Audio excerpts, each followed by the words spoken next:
Okay, let's start.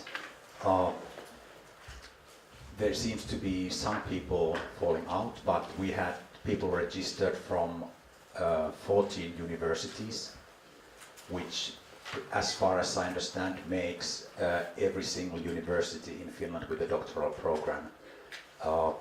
2 weeks ago it was only 13, so we were missing one. And that one was University of Lapland. Is there anybody from Lapland here today? Cool. Because I made a special marketing effort. I promised everybody from Lapland an ice cream if they come here. And I'm not sure if the message went through or not, but in any case, I'm keeping my word, so after the lecture you can come to me and we go and get ice cream. Thank you very much. Okay. I have been in contact with most of you, with many of you, and some questions have come up already in the emails, and I try to address those questions in my presentation as much as possible.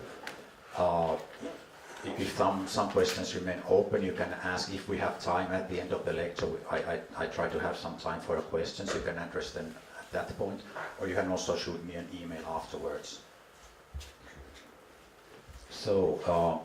So many universities registering for a grounded theory lecture and people coming all the way from Lapland. So what does it tell us? So for one thing, it tells us probably that there is not too much grounded theory teaching available. But another thing that it tells us is that grounded theory is booming. So here's a picture from Holton and Walsh's book, Classic Grounded Theory from the year 2016.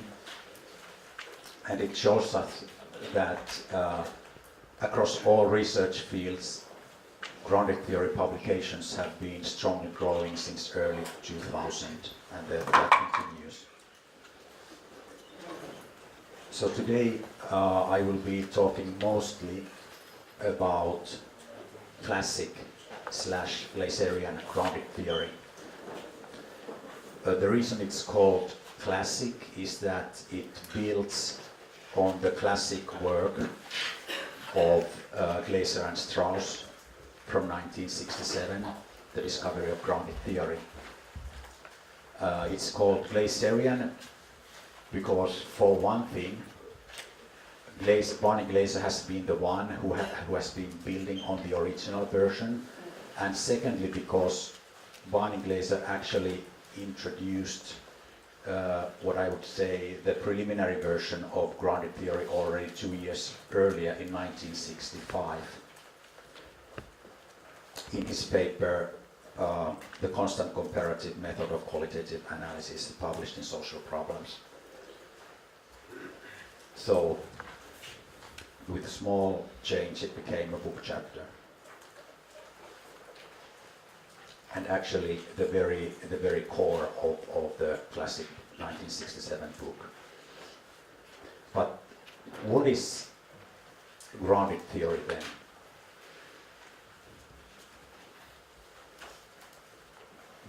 Let's imagine ourselves as an anthropologist from Mars visiting planet Earth. And for me, this experience would be going as a tourist to India. I exit the airport, the time is 12:75, and there is stuff I have never seen before, and there is stuff I have seen before, but they are in strange combinations, like a rocking chair and a cow and a motorbike, and nothing really seems to make sense to me. There's just a lot of like a huge amount of colors and everything is moving, and I try to make sense of it. Day 2. It's chaotic, but now I start to see something. I see some similarities somehow. What this guy is doing with the bricks and what this guy is carrying this thing with the aunt sitting in, there's something similar in those two. Okay, now I have an idea. I could call this creative transporting. Now I have a little hold of what's going on. I still don't understand what's that guy sitting in bus and covered his face, and why is that guy carrying empty Coke bottles in his back. But anyway, I have some idea what's going on. And I go back, I also see that this could be called creative transporting, and probably the one in the upper left corner, unless the cow is driving the thing.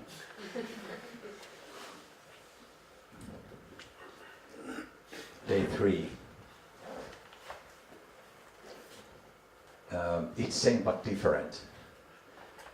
It's not creative transporting, but somehow there is the same kind of flavor or taste to it.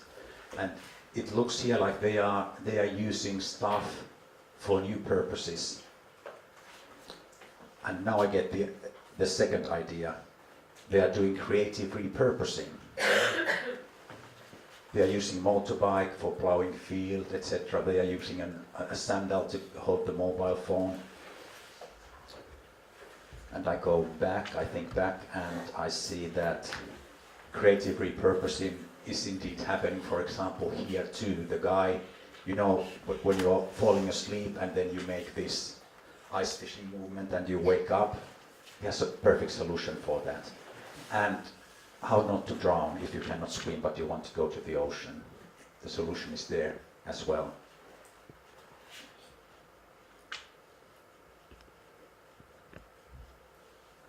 And also probably having a comfortable seat on the back of the motorbike, that is also creative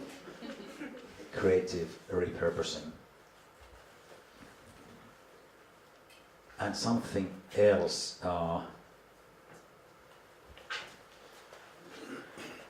there's a lot of bricks there, there's a lot of people here. I could call that maximizing capacity.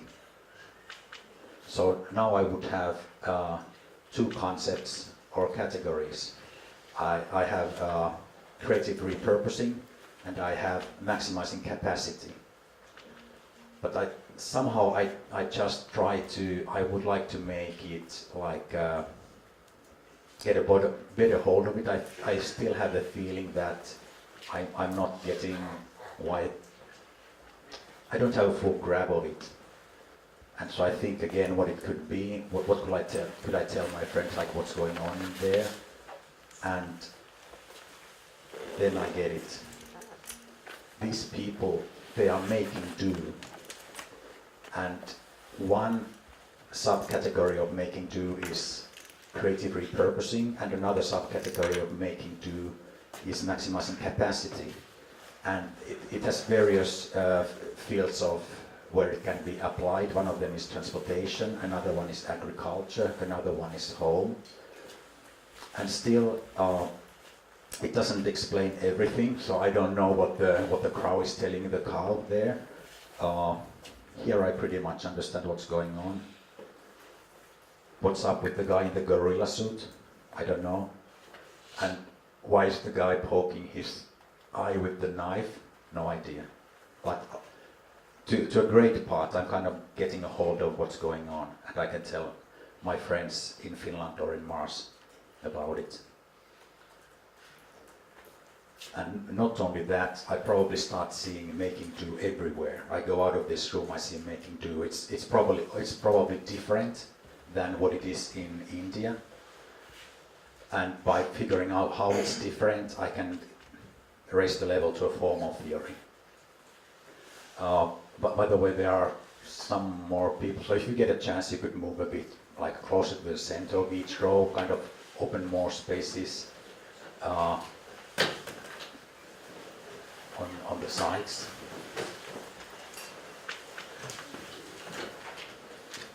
Yes.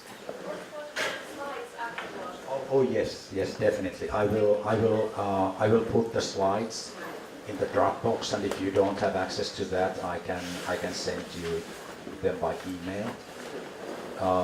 Also, we are videotaping this presentation, so you will also get access to that video a bit later. By the way, is Marlene Vierenga here by any chance? Okay, she's not here because I just heard like 2 days ago that she was doing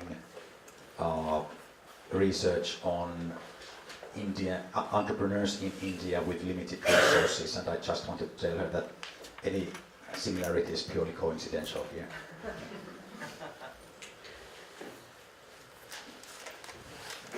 So, grounded theory is what we just did made systematic. Grounded theory is natural, makes systematic. Our brains as human beings, what we do, we make sense.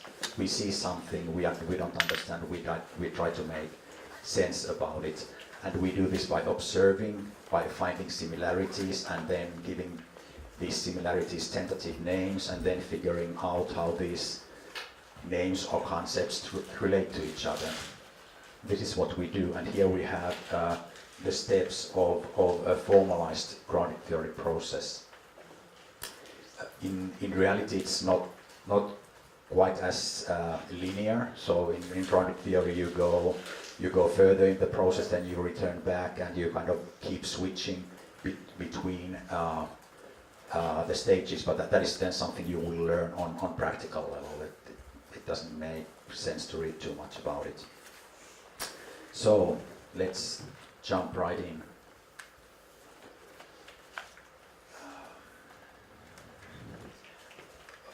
At this point, I should make clear that grounded theory is very different from most mainstream research, and that becomes obvious straight away on the first stage, collecting data.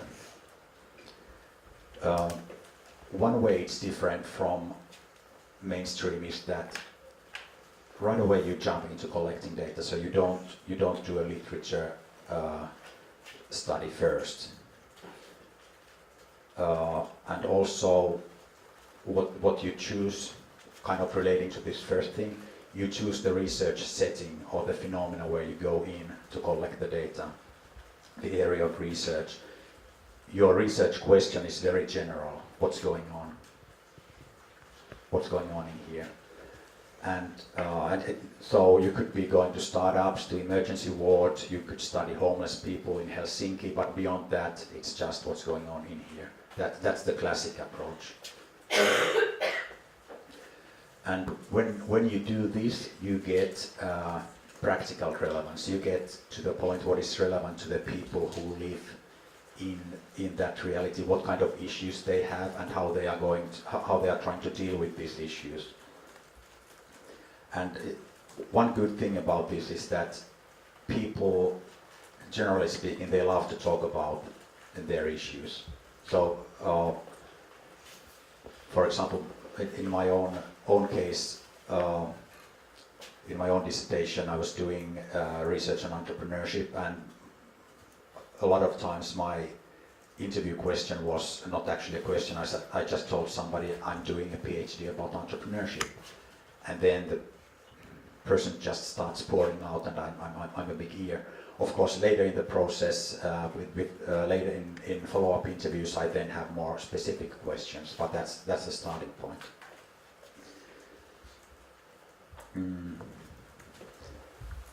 I'm from the Department of Industrial Engineering and Management, TUTA, and so like many other schools in this area, it's not very grounded theory oriented. So a good example would be that if generally a colleague of mine would go to study mergers, they would go there with the questions relating to, let's say, operational efficiency, right?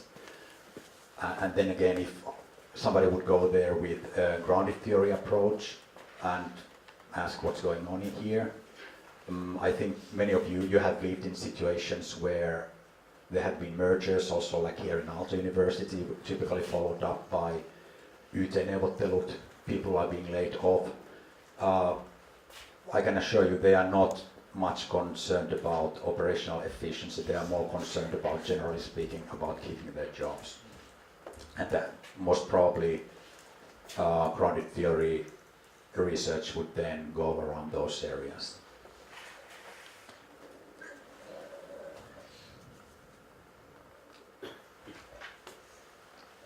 Sometimes you hear that grounded theory is kind of trying to make you do impossible things because you don't have a tabula rasa, you cannot go to phenomenon with empty head, without any theories in your head. And that's not really how you should do it either. So the thing is, just don't go there with the idea that don't go to make interviews with the idea that this study will be, let's say, about strategizing, or this study will be about identities. If you know 10 frameworks, go there with 10 frameworks, and you can learn 90 frameworks more and go to interviews with 100 frameworks in your head. But don't think too much about the specific field of your study. Think more about on a theoretical level, like how theories are built, what kind of theoretical models there are. And you can pick these models from everywhere, not only from academic literature, but you can read popular science like Malcolm Gladwell's Tipping Point or Outliers. From the Outliers you could pick up, for example, the idea of self-amplifying causal loops. And you then might see this in some of your research as well. Some other controversies: taping. Classic grounded theory approach does not recommend taping your interviews. Instead, it recommends taking conceptual, concise notes, kind of mental bullet points during the interview, or just jotting down something maybe when the interviewee goes to the toilet, and then later at home writing up more about the stuff that you know. And there's a reason for this, and the reason is that, well, kind of the minor reason is that in some contexts it could be that the interviewees are less open to talk if you are recording. But I think in a lot of research, like what I'm doing research on entrepreneurs, they like to talk about their stuff, so I don't think there is the problem. But I think the bigger problem is to your brain as a researcher, because when you are doing grounded theory, your brain should be working in a conceptual mode. So you should all the time be trying to figure out what's going on in here, kind of putting it on a higher conceptual level. And if you record, you may think, okay, I don't need to take these conceptual notes, and you kind of just stay with recording and witnessing everything that is happening, kind of collecting a rich description of things. Okay, you have data now. What comes next?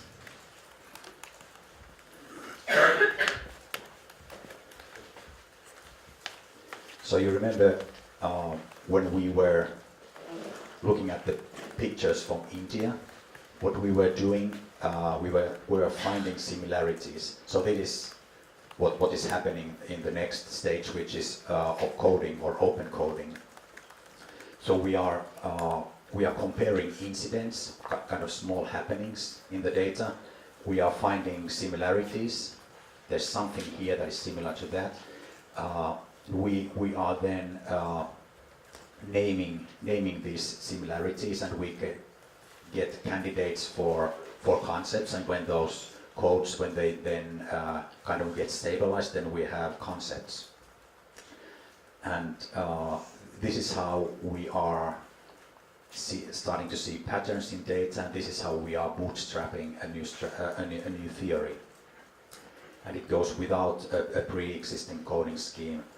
Other than, I would say that your coding scheme is your language that you are using. It could be Finnish, or it could be English, maybe Savo, perhaps even Pori, but you get the idea. It's very, very general. So you don't take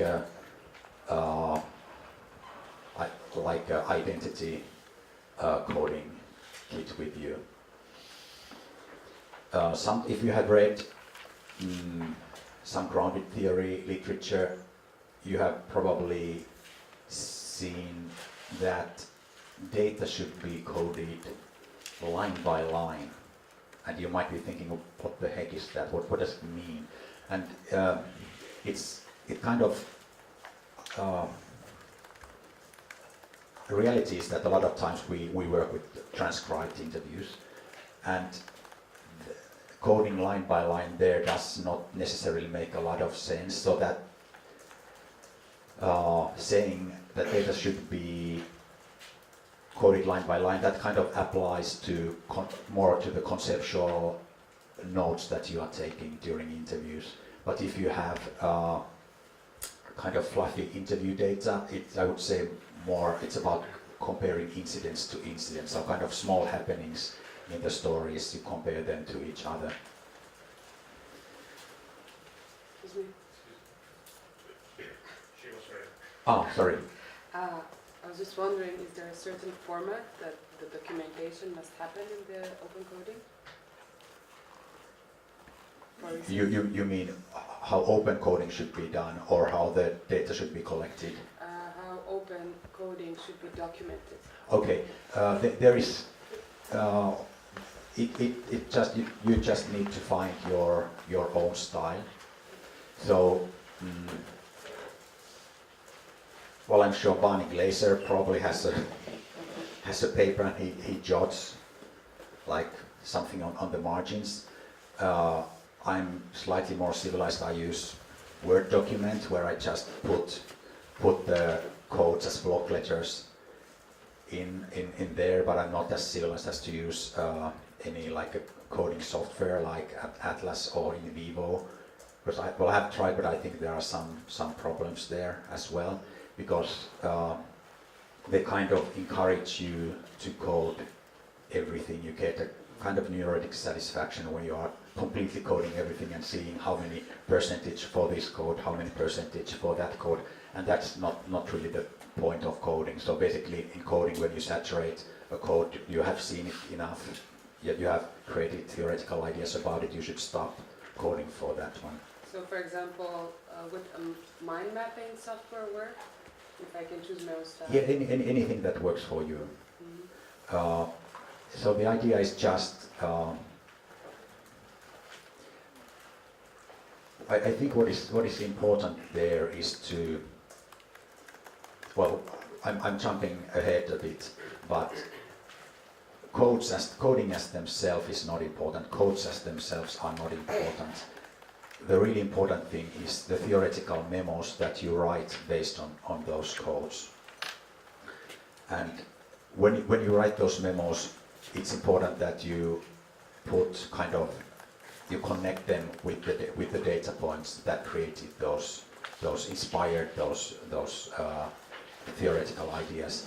And also it's good to, when you make the comparisons, that hey, there's something similar between these two incidents. Even if you don't code it, even if you cannot come up with a good word, just record that connection, and later you can come up with the code name. Yes. What if I'm working with, for instance, say, scientific articles where I have a bunch of text and I'm only coding that? Would you say it's okay to first go through all the material and pick up relevant passages, which I then do line by line? If it's not like the point is how to go through all that material.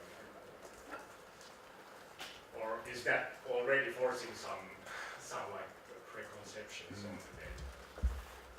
Well, I guess if you are skimming very fast, what might happen is that you are recognizing stuff that you are already very familiar with. So I think it's good to kind of tease your brain a bit there, like what's going on here, what's going on here. But then again, if you said your data was literature in this case, Yeah. so is your whole paper a kind of literature study, or did Yeah. Okay.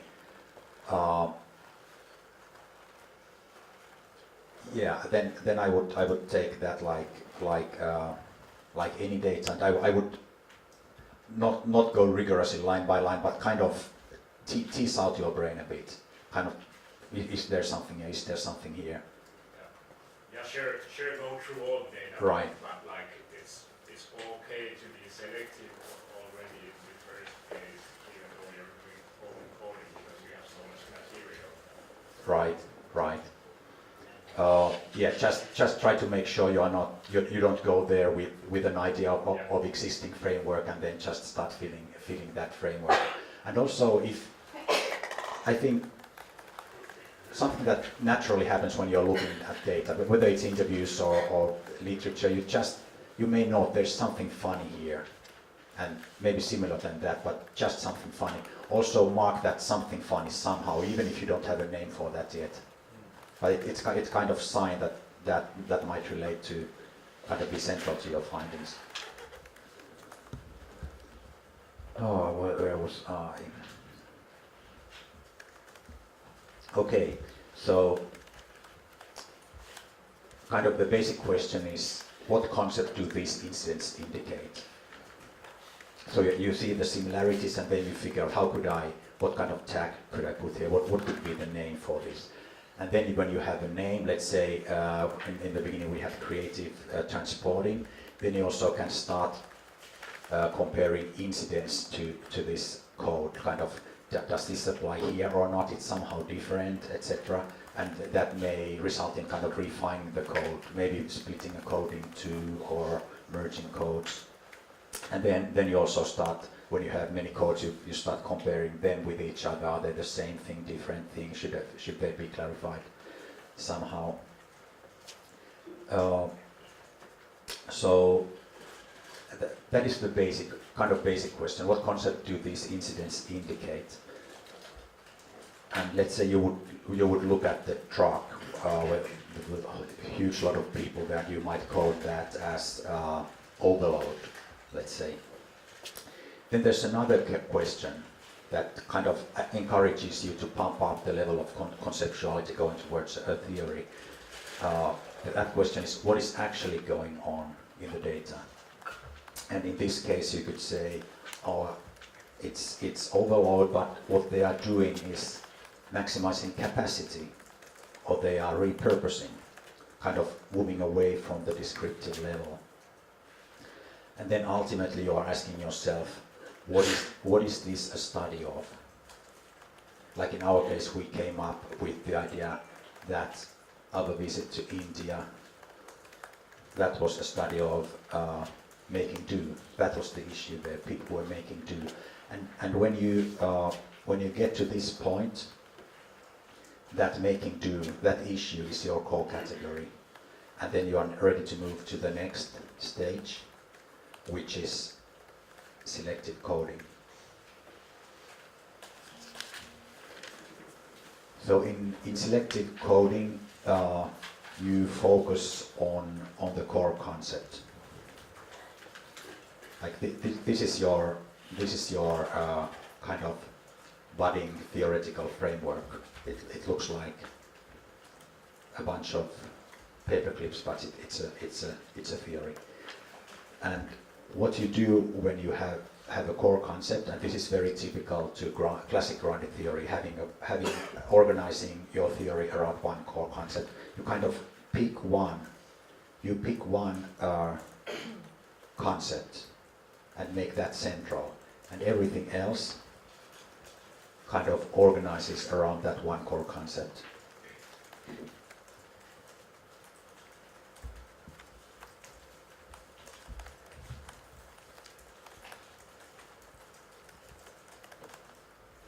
Or not. But in any case, from now on you study concepts as they relate to your core concept, and you prune those concepts off that are too far from the core concept. Like, for example, here, everything below that line would have to go. It exists, but it's not a subject of this study. So you are focusing on things as they relate to your core concept, and you are then clarifying their properties and dimensions with your further coding, and that's called selective coding. And all the time, alongside this process, you are writing theoretical memos. So whenever you get an idea of something that might be going on, like I could now, if I'm making a theory about grounded theory lectures, I might write down grounded theory boom is creating cross-disciplinary lectures, and I would write it down. And you should not have too much self-critique when you are writing the memos. Just make sure that you record the connection with data, because what might happen some point later, you read your memo and you think, what the heck was I thinking about? And when you have that data link, you kind of you get to the point, okay, that's what I was thinking about, and then you may either kind of keep it, or you may think, okay, I was totally clueless then. But at least you know what you were thinking about. I have a question. Yes. On that. With grounded theory, we're supposed to let the theory is supposed to be grounded in the data. Right. To what extent does, for example, your state of mind as you're visiting India become part of the theory? You know, I mean, these are are we coding notes, theoretical notes, or are we just coding the data? You are coding the data, and then based on that, you are inspired to write theoretical notes. And by all means, if you have observations that your state of mind is affecting your ideas, by all means record that as well. And Kathy Sharma's is. Have you studied her books? Yeah, Kathy Sharma has created the grounded theory called constructivist grounded theory, and she goes from that very idea that the researcher together with the participants is creating the stories.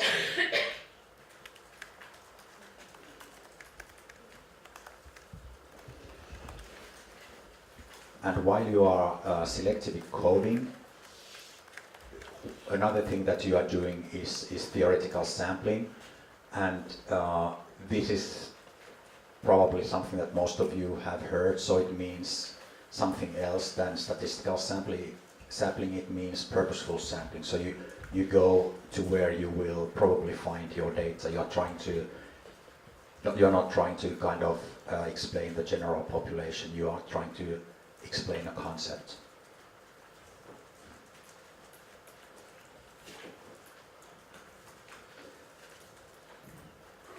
How much data do you need?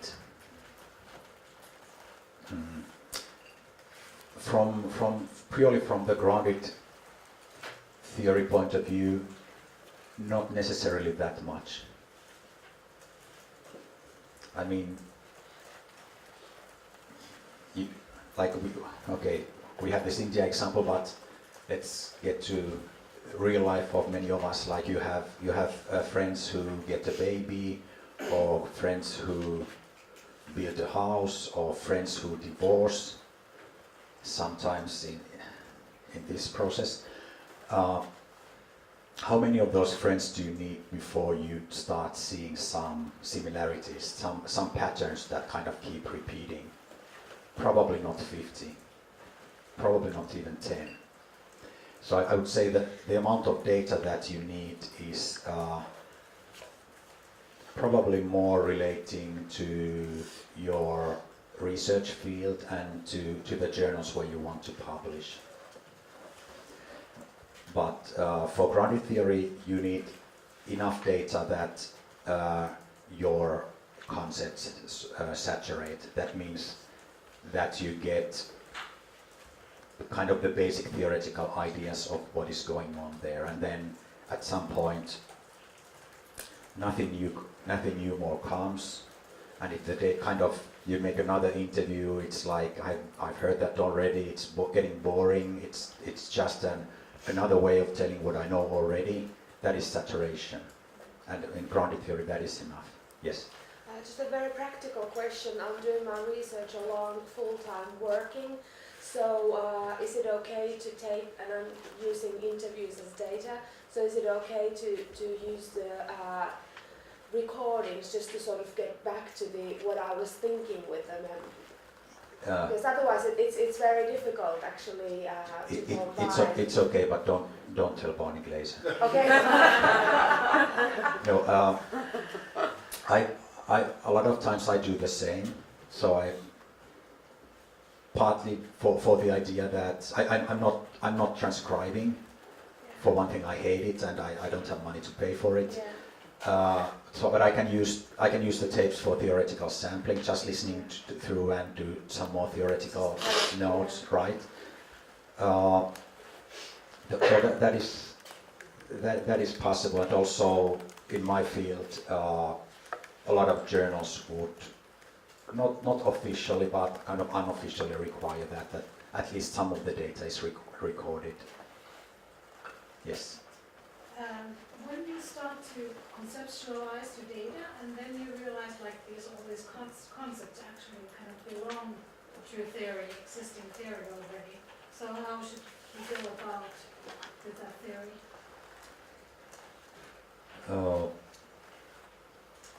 So for one thing, a kind of question about when the codes relate to existing theories.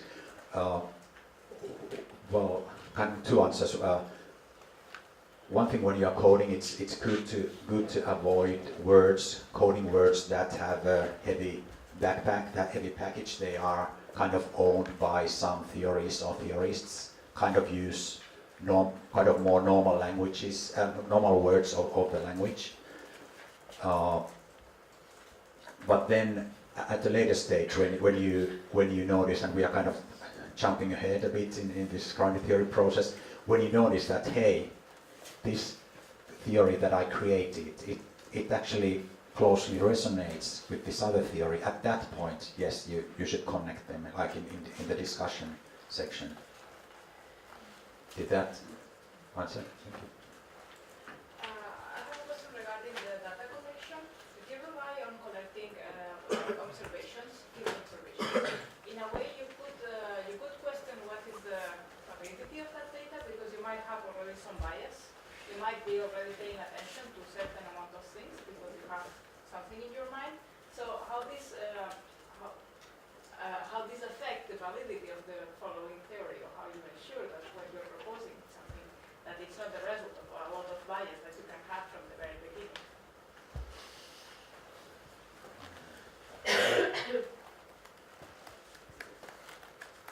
Well, again,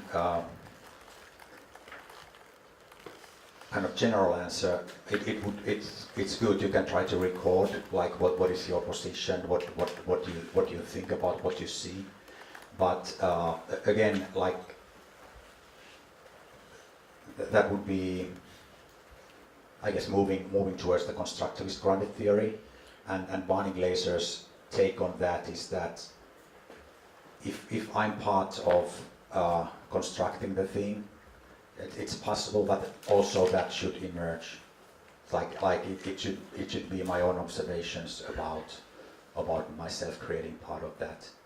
And his point of view is that till today he never encountered such a grounded theory, classic grounded theory study where that would have been the case. So his approach is pretty much that some objective reality do exist, and it can be recorded and described in classic grounded theories. So in practice, what specific mechanisms would you use to ensure that? When you say that if you are part of the situation that should emerge, how do you show that in the data observation? What are the specific tools to do that? You mean how do you show how something emerged from your own? Yeah. I don't know. I have not been in that situation where I felt that this would be happening, and classic grounded theory does not really go there. But for instance, sorry, maybe I'm using it. But for instance, the selection of pictures that you were showing at the beginning of India, it might be that you are like just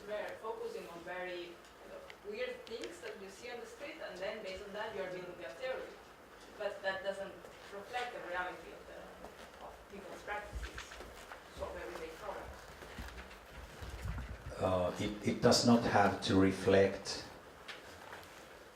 the general population. The thing is that, let's say, a theory of making do does not make the claim that everybody in India is making do. It's making a claim that people who participated in this study, for them, making do is happening, it's relevant for them, and then you explicate how making do works.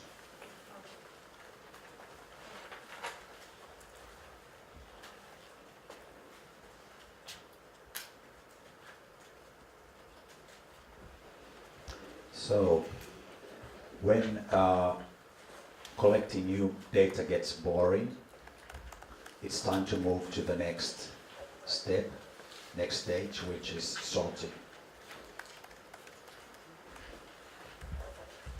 And again, I would emphasize that grounded theory is a very natural process. So here is a picture of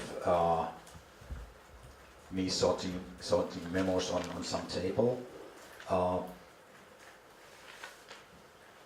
So what you sort is your memos, not your data, not your observations, but the theoretical ideas that you have been writing based on those observations. And it's a very natural process. Like imagine you would have an old storage full of stuff, and it's all mixed up, and you would decide one day you go there and you will kind of organize it. And how you do it, you take something, you look at it, you put it somewhere, and you take something else. If it's a bit similar, you put it next to it. If it's not similar, you put it elsewhere, and you would end up with piles. You would have tools here, building materials here, sports equipment here, and then within the tools pile you would probably put the hammers close to each other and the saws close to each other, etc., etc. And the same thing with memos. You just start organizing them, trying to figure out how they might relate to each other. And it's for me at least, it's a whole body process. It's a good idea to engage your hands, actually do it with pieces of paper if possible. I mean, of course you can try to use some software, but I do think that your brain works differently when you actually do it more physically. And for example, for myself, I usually listen to music when I'm doing this, which is kind of fun because I never listen to music when I'm working. Only when I'm sorting memos, I'm listening to music. And why? I have no idea, but it works. You can also squat down, kneel down on the floor. There's more space there. When I was doing my dissertation, my sorting filled practically the whole living room. But I have to warn you, not everybody respects science.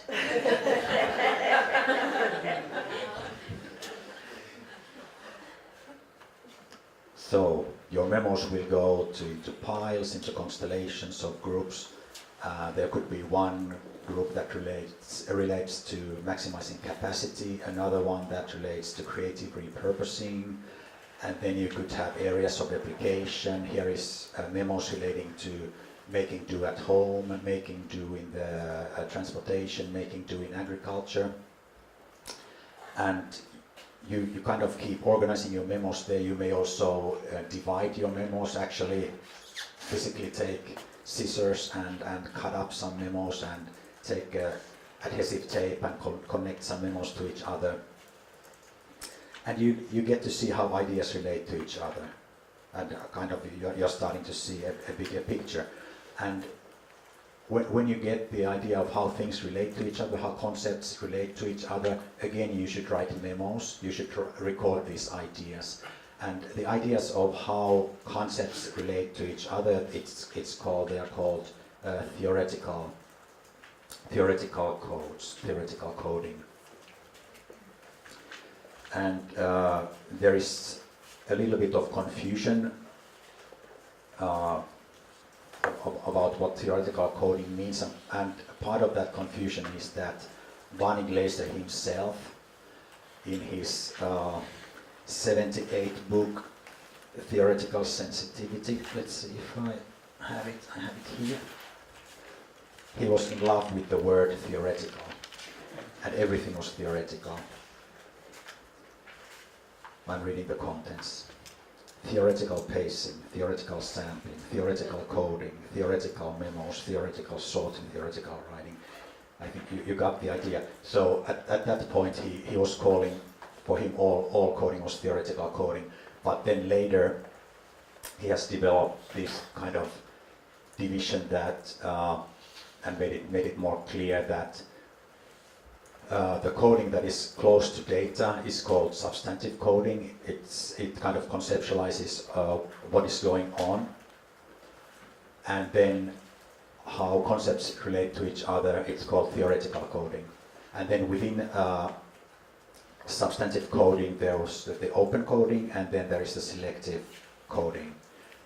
And I was recommending you the book from Holton and Walsh, 2016 classic grounded theory book, and they make a further distinction between, they distinguish between in vivo coding and analytical coding. Like in vivo coding could be there is an overload, and then putting it more analytical would be that they are maximizing capacity. And there are many so-called coding families, so kind of how you can make your mind more sensitive to seeing different ways of how concepts relate to each other. And in Glaser's books he recommends, he mentions quite a few of those, including processes and typologies and strategies and causes and consequences, etc. So at least when you're sorting, for one thing you start to see how things relate to each other, but also you are making your story linear. So you are actually, it's starting to resemble written text, things coming one after another. They are not in piles anymore. And at this point, when you have figured out how things kind of relate to each other, how they hang together, you are ready to move to the next stage, which is writing up. And writing up is kind of a Frankenstein approach to writing. So you're not trying to write good text. You are just kind of writing the theoretical ideas one after another in a way that there is logical flow, but not a good flow of English necessarily. So you started with the descriptive story from the interviews, and you decompose those into incidents, and then you wrote memos on those, and now you organize the memos, and now you write a theoretical conceptual story based on the memos. Yes? In the previous slide, what do you mean by substantive? Which is one of those meaning of word. Substantive means that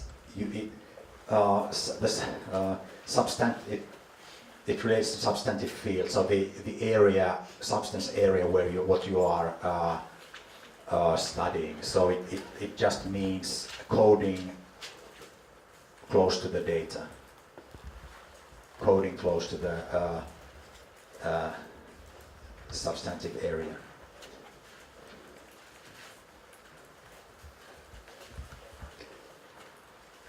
Can I just ask Yes. about substantive again? That I understand that you should choose a substantive area that you are researching what's going on when you first start. Yes. Yes. Right. Yes. So it's not like the whole world and everything. And everything else. No. Yes. You choose an area, and it's kind of. It's good to choose an area that has relatively clear limits. Like in my case, entrepreneurship, it was a bit too broad. It's it's good to choose an area where you can kind of clearly, especially if you can kind of clearly go in and it's clear who are the people in that phenomenon whom you can talk to. Yes. I was thinking that is it the place where I was thinking in my process that where I somehow disconnect from the data and I started to operate with the concepts more in a theoretical level more. So is this how you can also see what is substantial? Yeah, well, what you were saying, like when you start working more with the concepts, so Yes. that would be theoretical coding. Yes, that's Right. I started to operate with the Right. concepts, and Right. that's the theoretical Right, level. right. So, It was first. It wasn't so easy to understand to disconnect right. the data from the open coding and selective coding, Mm. and then when I realized that's the point to start to operate with these categories and concepts, and then it really helped me to go with the theoretical. Right. And this it's also this is a bit, because the theoretical coding is not the same kind of coding you do with your data. I mean, you go through your data and you say, now I'm coding, but you don't do that with theoretical coding. The theoretical coding is kind of figuring out how do the things relate to each other and then writing out your ideas. So theoretical coding is about ideas, theoretical ideas, not about putting code words somewhere. Yeah, so I already have in my mind this coming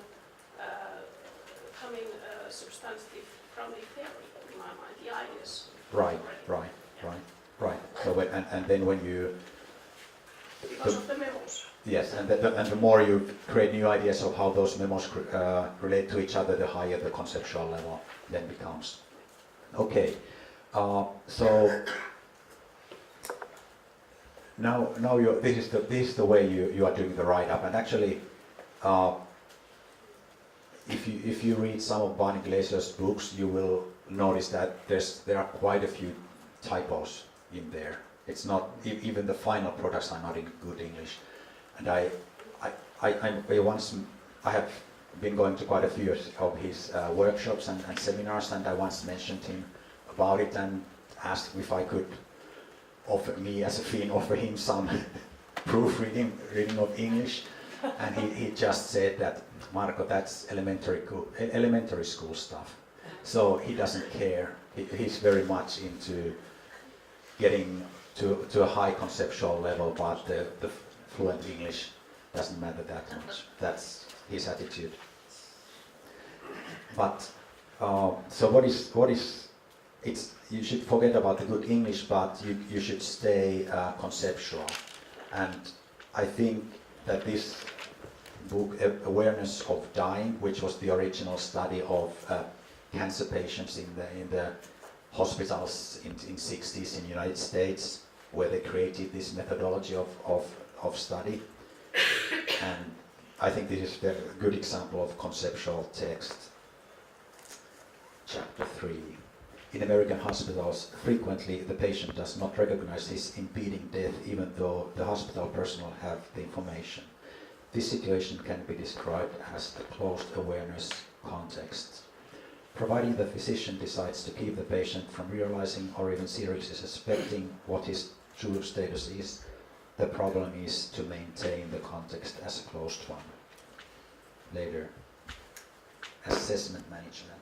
To sustain the unaware patient's belief in their versions of his future biography, the staff members must control his assessments of those events and cues which might lead him to suspect or gain knowledge of his terminality. So you are kind of staying on a very conceptual level. And when you have written your first draft, your first write-up, that is the stage where you can then start talking with your colleagues, when you can go to conferences, etc. Again, this is like a kind of the classic grounded theory recommendation. And the reason for this is that till now your ideas have been kind of growing and you're trying to get a hold of them, and having to defend them is not maybe good for that process. But after you have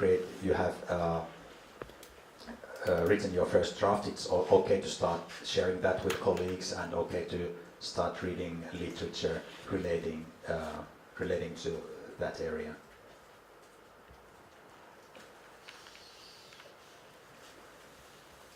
Can I ask a question? Yes. About contribution to science. So the idea when you showed us the paper clips, you Yes. selected a core concept. Yes. And then you developed a theory based on your own choice. So when we're sharing this new theory with our peers, if anybody else looked at the same data, to what extent should we be concerned about our degree of agreement that this is the core concept, this is the theory that emerges? How does that relate to creating really interesting theory?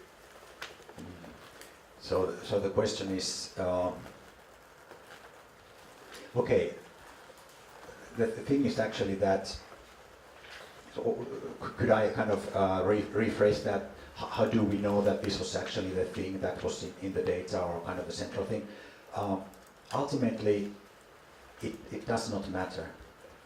What matters is that what we found and what we are writing about, that exists in the data. And we are not trying to describe everything else that is in the data. And actually, there are two completely kind of, so to say, contradictory theories about heart attack patients, both created with classic grounded theory. And one researcher came up with the idea of, with the core concept of cutting back. So she noticed that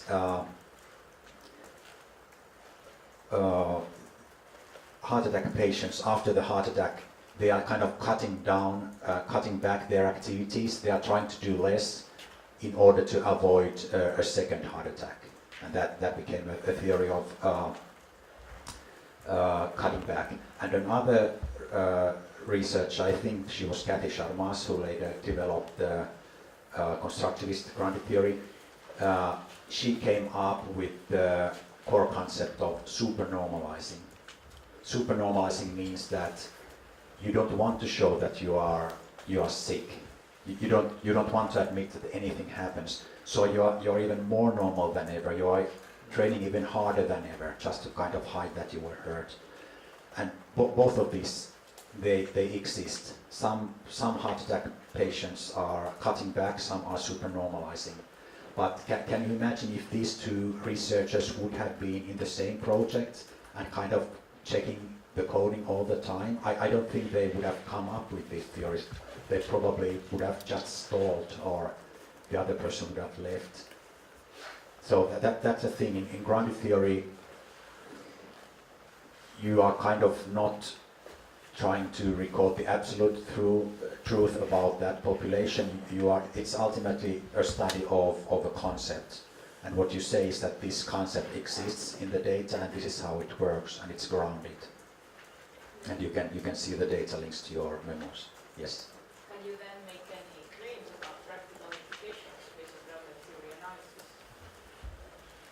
Whether it's possible to Make any claims on kind of recommendations, suggestions for what will be practical implications of the research? so whether there are practical implications, yeah, sure. If there are. But how can you make them if you can have the criticism that because you are looking into a very narrow area, that there is that it's very difficult to assess the validity? No, well, I don't think there is that problem. You are not making a recommendation that every heart attack patient should do this or that. You can say heart attack patients, there is this possibility of doing cutting back. Some heart attack patients do cutting back, and this is how it goes, and you might recommend something relating to that. You might say that, hey, in heart attack patients there is this process of supernormalizing. This is how it goes. These are the dangers, and you may give recommendations based on that. But you are right. You cannot, based on a classic grounded theory study, you cannot say that we have a complete understanding of a population, and this is what should be done there.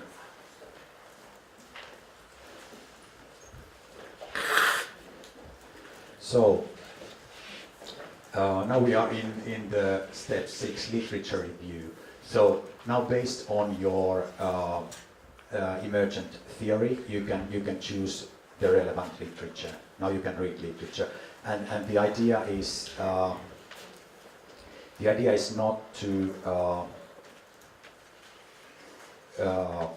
kind of make a perfect study of the whole area of literature, but you're studying the literature as it relates to your own findings.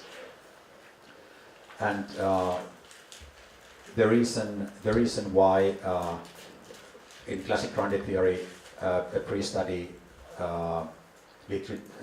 before, it's not recommended to study literature much before going to field, because for one thing it might create what is called preconceptions, and for another thing it might be a waste of time, because you might be reading literature that at the end is not relevant, and it also may kind of, what I have noticed, it freezes me up. I mean, because I'm in the mode of creating theory. If I read some other people's theory, I take that as one more data bit to my own theory creation. So what happened to me when I tried to read literature is that I read 1 or 2 pages, and then I spent the rest of the day thinking about how it relates to everything else. Did you have? Yes, it's related to the first stage actually, but related to this one. All this coding makes really much sense, but this not reading beforehand, being kind of a tabula rasa type of person, it's really difficult to grasp. And I would like to ask you, is there any like later version of grounded theory that was not that kind of strict about being a tabula rasa? Because I think, for example, in my case, I'm looking at the process when I'm researching, and if I don't know like quite much about the details of the process, it's decision-making process. We will go to other versions soon, but don't worry too much about the tabula rasa. Just read whatever, but just don't decide ahead of time. It will be about this. Okay. That's the main point.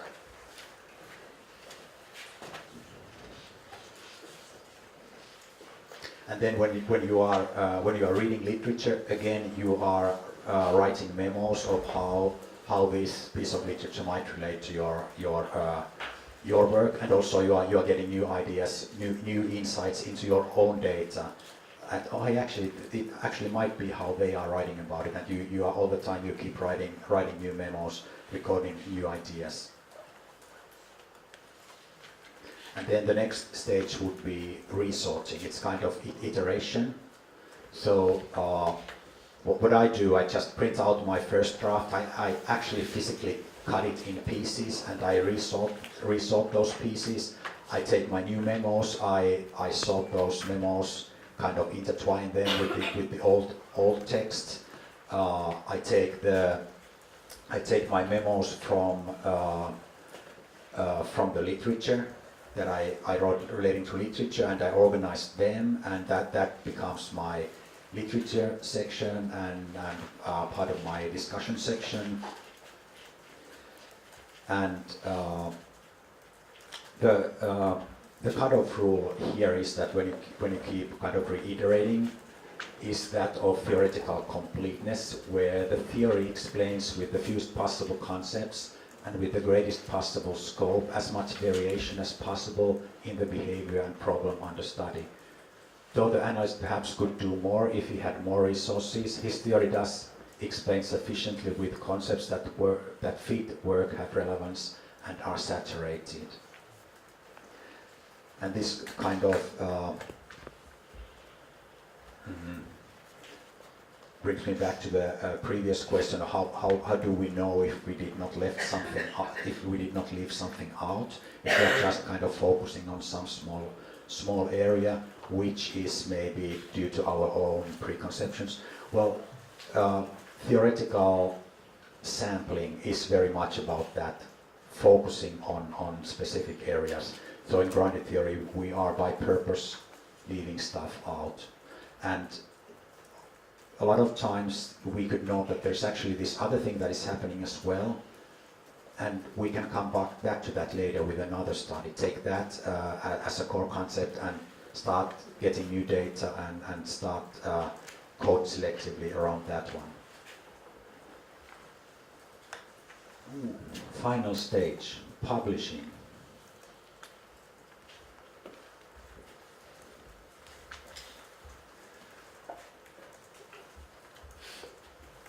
Here you have a picture from Holton and Walsh's book, The Grounded Theory Works, published by subject area across all fields.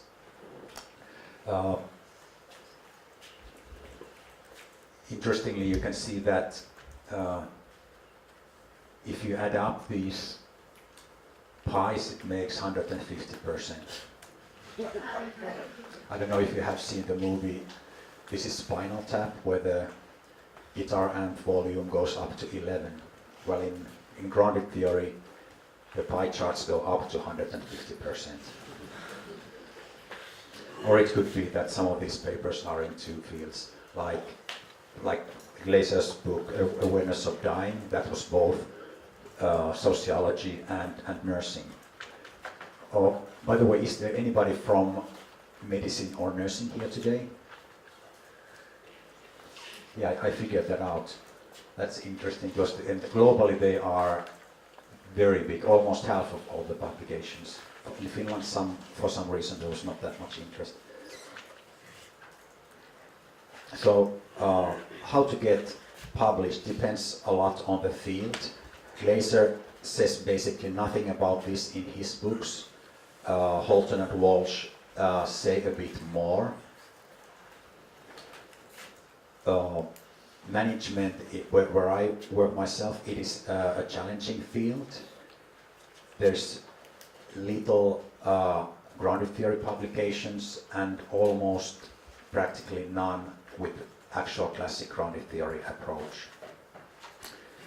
And why management is a difficult area to publish? One reason for that is that as far as empirical research there is concerned, there's a lot of quantitative hypothetical deductive dominance. But another reason is that there are also some misunderstandings about grounded theory, and probably the best known of those misunderstanding is the editorial published in Academic Management Journal, which is like the flagship of management, the highest ranking management journal. Editorial published in 2006 by Roy Studaby. And he has a misunderstanding of what the constant comparisons are. I have a detailed critique in the methods chapter of my dissertation, but just in a nutshell, constant comparative analysis is about recognizing and naming patterns by comparing similar incidents. And this is the bootstrapping mechanism at the heart of grounded theory. This is how you can create new theories. And then if you don't understand this, the conclusion can be that the idea that reasonable research can be conducted without a clear research question and absent theory simply defies logic. So, not easy for classic grounded theory in management. My dissertation monograph was classic grounded theory. My published papers are not grounded theory. And I'm kind of, you could say that I'm doing a grounded theory about how to publish classic grounded theory in management journals. I'm on the way there, not there quite Also, it is true that there are empirical emergent studies also in management, but a lot of that gets hidden. It's not kind of presented as emergent empirical study. A good example of this is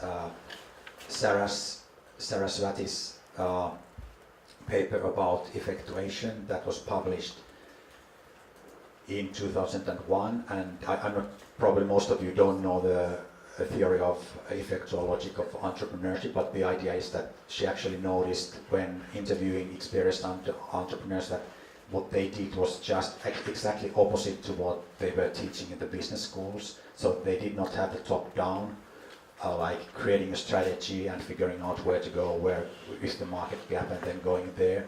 Instead, they had the bottom-up approach. They figured out whom they know, what they like, and they found a group of stakeholders, both people who could contribute as employees or suppliers, or people who would be potential clients, and they engaged in an iterative process where they simultaneously create both the new product and the market for that product.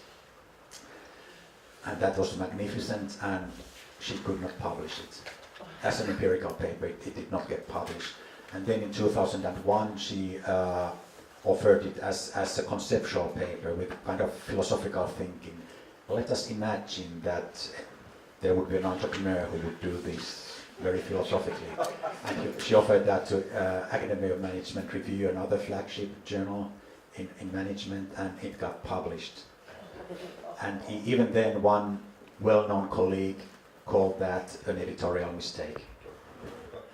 Nevertheless, last year at the Academy of Management conference, that paper was chosen as the most influential entrepreneurship paper of the whole decade. Okay, so a lot of research gets hidden. Another thing that happens is restructuring. And this is my grounded theory about restructuring. The main goal for restructuring grounded theory is to make it look more professional, either by adding structure or preconceptions, or by emphasizing accuracy. And there's two ways to look at this. One way is to think that, okay, I can do my grounded theory according to the classical approach, truly emergent, and then I can retrofit it with these principles and serve it in a way that quantitative journal reviewers can eat it more easily. That's one approach. Another approach is that you can try actually do it this way, but I would say that if you actually try to do all this, it will be detrimental to your grounded theory process. You cannot create a truly emergent theory by using all these principles. Okay, so let me quickly go through here. Adding theoretical frameworks, starting with the theoretical framework instead of starting with the research setting, what I also call a chicken and egg problem. So a lot of times, like there's a grounded theory paper about how business people build up their networks, and that then makes a theoretical contribution about how strong and weak ties interact. And the setting where that study was made, one kind of major setting for that was pubs in rural areas of Scotland. And of course the paper was presented, hey, in this literature of strong and weak ties, we don't really understand the dynamic between those two. I wonder what would be a good place to study that. Hey, let's go to rural Scotland and pubs there, instead of saying, I live here in rural Scotland, I hang around in the pubs, I'm observing people there, and I notice that actually how they behave tells us quite a bit about how strong and weak ties interact, right?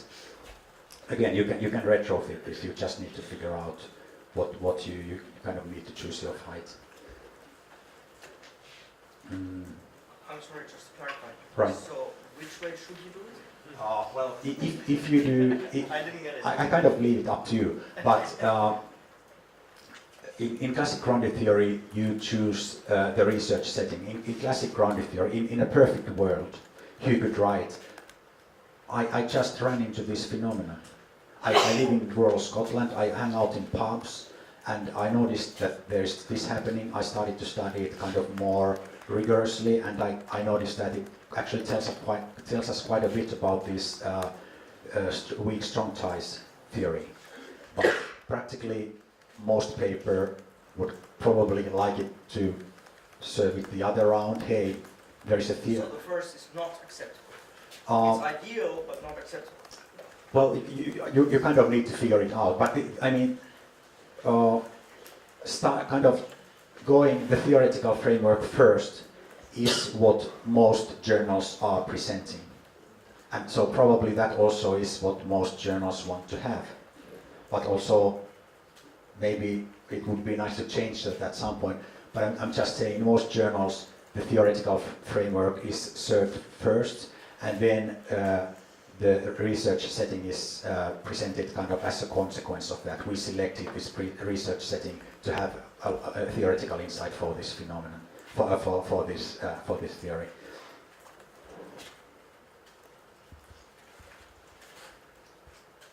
Just a point to clarify here. Right. On what you just said, because I've noticed two different styles in the write-up, especially when you read the Cheria type grounded theory, is that the framework or the literature is presented kind of in the write-up stage, so afterwards, Right. before publishing, so it doesn't really reveal or unveil how the grounded theorizing occurred. Right. But then the context oftentimes is justified as how interesting it is to unveil the findings and not only in relation to the literature. Right. So you could get away with that. Yeah. You definitely could, and you kind of should be true to how you are. I mean, I think you should try first to present it, how it actually was done. But I'm just saying how it gets restructured. I'm not saying do all these restructurings. So, and what Gioia is suggesting is to do any kind of initial literature study and then to study more literature later. Okay, it's possible.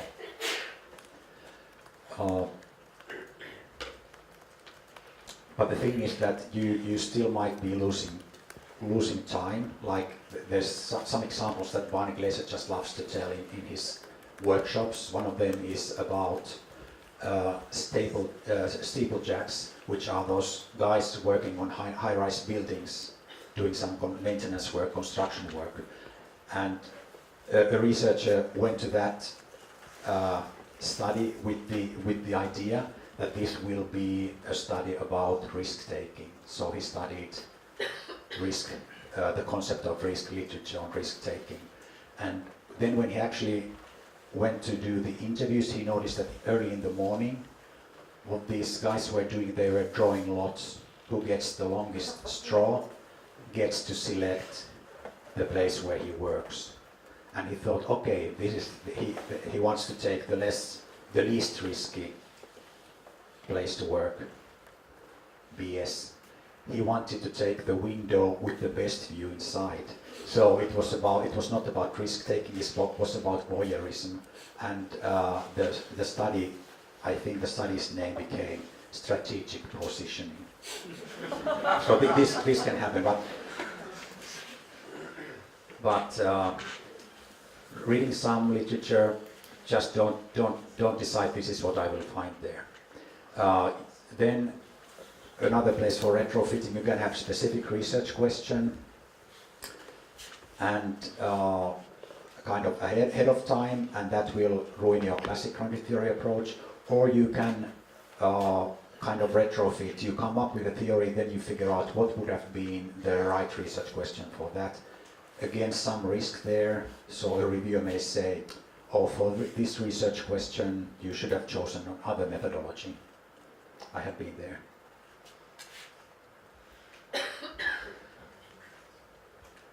Can you combine methodologies?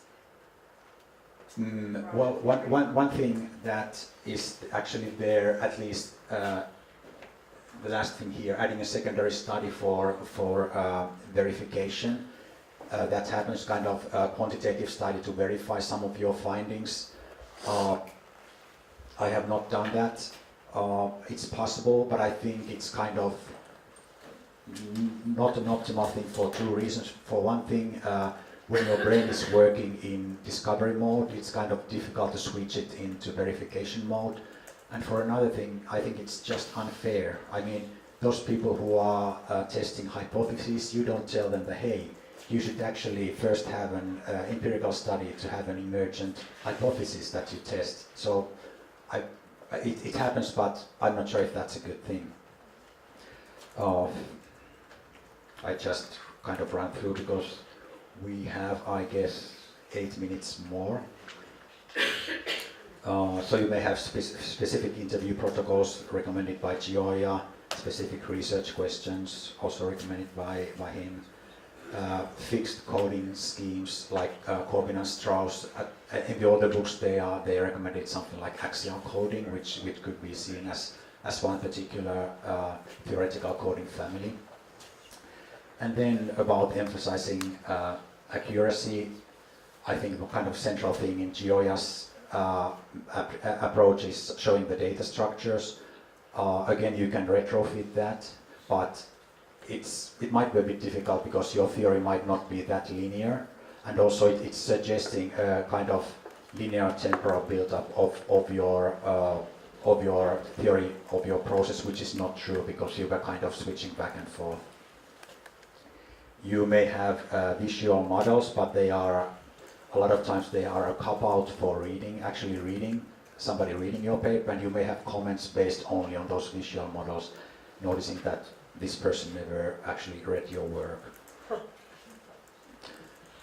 You may do some recording and transcribing. Probably most of the time it's not a problem. You might try to make both, record some and others not.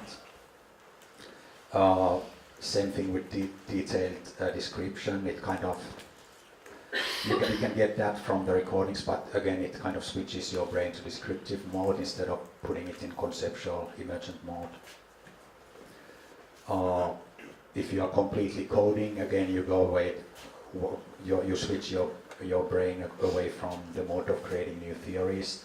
And as I was mentioning about the coding checks, it's not the absolute truth about the phenomena or the population that you are creating. You have your own insight and you are following that. If you are doing early coding checks, like I said, those two people studying heart attack patients, it would not work out. But you can, what you might do is later when you have done that, then you give an external coder, okay, why don't you code and let's see how much you agree with what I did. That would be less detrimental.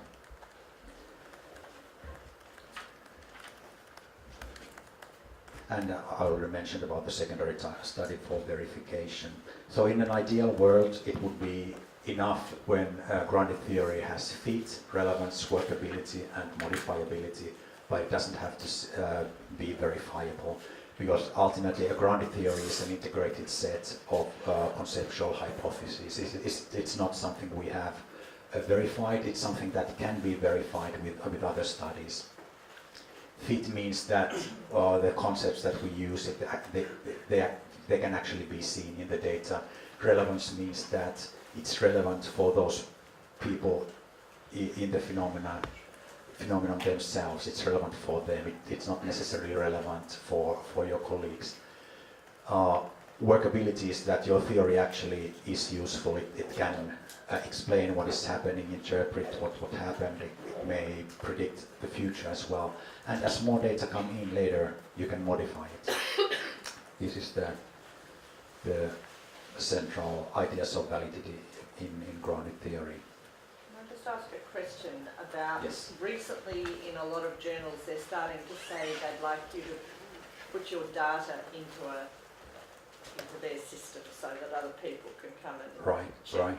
But to me, I mean, partly it's because of reasons of confidentiality, I feel uncomfortable, but also surely if you're doing this, someone else could get totally different information from it. Yes, and also that would be problematic, I think, with the data security laws in European Union now. But let's not go deeper there. Just showing you quickly this, if you are using grounded theory, don't just cite the old work, because you may get comments that you're doing 60s GT. Have a look at also the newer books that do exist. Yes? Just before we wrap up, I'm curious if you have any quick tips for those people who might want to use grounded theory in funding applications. How to use grounded theory in funding applications? Well, for one thing, I guess it depends. Do you already have some data, some idea what is the hot thing? Because if you have a good grounded theory, it has graph, so you could kind of serve, like there is this, we can talk more about this because we have just a couple of minutes left, but a good grounded theory has graph, and you could offer that, hey, this is what might be going on, so that might serve you. So here are the books, you saw it, and just a couple of words about follow-up teaching. So you cannot really learn much about grounded theory by talking about it. So you should actually do it if you want to learn it. Grounded theory is difficult mainly in two. I mean, it's natural, but also it's difficult, and it's difficult because it makes you feel stupid in two ways. One way it makes you feel stupid is that built in the very approach is the idea of not knowing. So you are not knowing, and that kind of it causes stress. It doesn't feel good. And Barney Glaser actually recommends taking some mild form of therapy if you are doing grounded theory. And another thing is that you will get critique from your colleagues. Like myself, when I was in 2014, I was in a postdoctoral workshop. I was presenting there, and my opponent said that you have absolutely no rigor at all. 2 years later, I was in the same workshop, same conference, presenting again. I started my presentation, or at some point of my presentation I said, guess what? 2 years ago I got the comment that I have absolutely no rigor at all. To which my opponent said, that was exactly what I was going to tell you. And then he took Sotheby's 2006 paper and he smacked me with it. Right about here.